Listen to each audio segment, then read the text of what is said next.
Hello everyone. तो चलो बेटे, आज इस वीडियो में ना हम प्रॉब्लम नंबर 6 सॉल्व करने जा रहे हैं एनएलएम सीरीज़ की। आप सभी से एक रिक्वेस्ट है कि पहले 10 सेकंड लेकर ये वीडियो पॉज करके आप क्वेश्चन रीड करो। आई होप आप सभी ने क्वेश्चन रीड कर लिया होगा। अब बेटे क्वेश्चन क्या कह रहा है, हमारे पास ये एक वेज आ गया है और इस वेज के ऊपर हमने दो डब्बे रखे हैं, एक बी वाला और एक ए वाला, और दोनों को हमने छोड़ा। वो हुआ क्या छोड़ने से, चलो जय परमात्मा, आपको समझ आएगी बात। जैसे ही छोड़ा है ना, ए और बी वाले स्लिप नहीं कर रहे, बट ए और B as a combined system ये नीचे की तरफ जा रहा है। बोला गया आप कंडीशन बताइए म्यू की सच दैट ए और बी में स्लिपिंग ना हो। अब बेटे कभी भी ऐसा क्वेश्चन आए ना, सबसे पहले तो आप एक चीज समझो, अगर ए और बी साथ साथ चल रहे हैं तो अगर इनको एक सिस्टम मान लें, वैसे तो मुझे बताने की ज़रूरत नहीं थी, ये आपकी तरफ से आना चाहिए, फिर भी हम डिस्कस कर लेते हैं।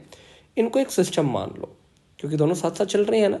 टोटल मास कितना आ गया 3m, और नीचे की तरफ क्या लगेगा, very good, 3mg sine theta. Net force को लिख दो मास इंटू एक्सेलरेशन, मास 3m आता, ये कटेगा, और एक्सेलरेशन, खैर ये स्टेप तो बेटे आपको सीधा ही आना चाहिए था, एक्सेलरेशन आती जी साइन थीटा।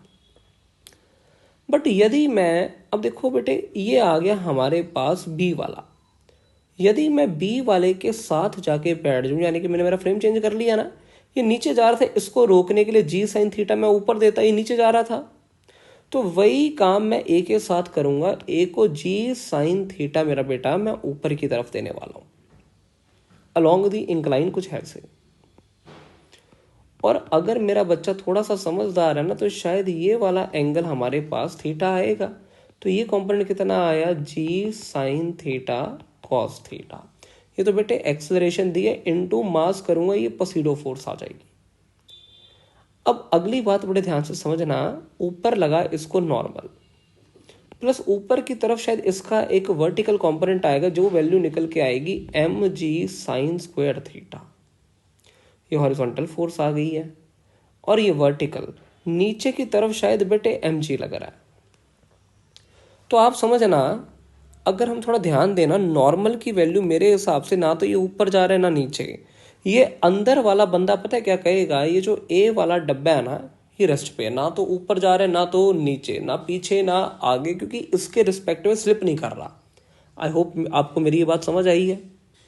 और अगर ये समझ आया, नॉर्मल मेरे हिसाब से कितना आएगा आप बताएं, ये मेरे हिसाब से आ जाएगा mg माइनस ऑफ mg, ये कॉस कंपोनेंट था, ये साइन, ये आएगा mg साइन स्क्वायर थीटा। और यदि mg कॉमन ले लें, ये बचेगा 1 माइनस साइन स्क्वायर थीटा, यानी कि ये मैं सीधा लिख रहा हूं बेटे कॉस स्क्वायर थीटा। ये तो आ गई नॉर्मल की वैल्यू। अब मैं चाहता हूं कि ये स्लिप ना करे, तो मैक्सिमम वैल्यू फ्रिक्शन की कितनी आ सकती है, फ्रिक्शन की मैक्सिमम वैल्यू, या ऐसा समझें friction should be lesser than equals to mu times normal, mu times, और यहां जो फोर्स लगी है शायद ये मेरे हिसाब से m g sine theta cos theta लगी है। It should be lesser than equals to mu times normal, normal की जगह मैं लिख रहा हूं m g cos square theta. M g से एम जी की मौज, एक कॉस थीटा से कॉस थीटा कटेगा, टेन थीटा आ गया lesser than equals to mu, तो थीटा आ गया lesser than equals to tan inverse of mu. I hope आप सभी को क्वेश्चन समझ आया। ये आ गया बेटे हमारे पास रिजल्ट। और अगर इस क्वेश्चन में आपको हल्का सा भी डाउट है ना, तो प्लीज नीचे दिए कमेंट सेक्शन में जरूर पूछिए। Thanks for watching.